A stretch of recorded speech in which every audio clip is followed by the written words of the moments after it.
Monsieur le ministre, quand est-ce que le mandat du président de la République expirera? 5 ans après, comme le mandat des sénateurs a expiré, 5 ans après, il y a 4 ans. Le mandat Non, du non, président de la comme le République mandat des sénateurs a expiré 5 ans après. On parle pas du mandat des Mais, sénateurs, on écoutez, parle du mandat du président de la République. Des institutions, madame. On parle du mandat. Bon, on parle maintenant de l'institution président de la République. Ça expire quand? Le mandat du président Kabila? Ça expire en novembre. En novembre, n'est-ce pas? Et puis? Mais justement, cela qui... Mais la Constitution ne s'arrête pas là. La Constitution dit au cas où.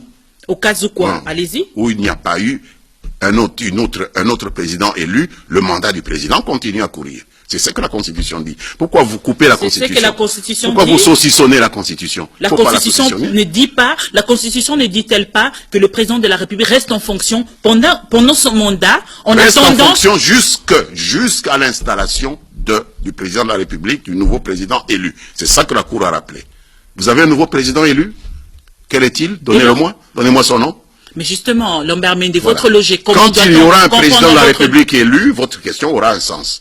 Mais puisqu'il n'y a pas de président de la République élu, le président reste en fonction, puisque telle est la volonté de la Constitution. Celui qui dit le contraire viole la Constitution. Il ne va pas rester en fonction comme le Sénat, par exemple. Mais comment? Mais c'est le même 4 ans, mais c'est ce que la Cour vous a dit, c'est le même principe qui régit les assemblées provinciales, le Sénat et le président de la République. Monsieur le ministre, et la classe politique qui parle de l'article 64, ils brandissent l'article 60, qui vont appliquer l'article 64, si seulement le président de la République, justement, en faisant échec à un groupe d'individus qui veulent rester au pouvoir par force. Vous n'avez pas fini l'article 64. Allez-y. Vous n'avez pas fini l'article 64. Vous pouvez parler de la linéa 1. Qui veulent rester au pouvoir par la force ou prendre le pouvoir par la force. Parce que s'il ne reste pas au pouvoir, il faudra que quelqu'un le prenne, ce pouvoir-là. Donc il le prendrait comment? Ce serait par la force. Donc violant ainsi la Constitution. Voilà.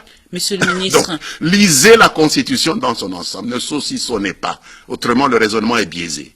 Mais justement, l'article 73, etc., est-ce que vous le lisez le tout, vous mélangez le tout pour comprendre que le mandat du président de la République doit s'arrêter obligatoirement en décembre 2000? Où est-ce qu'on a mis obligatoirement? Le mot obligatoirement, il est où?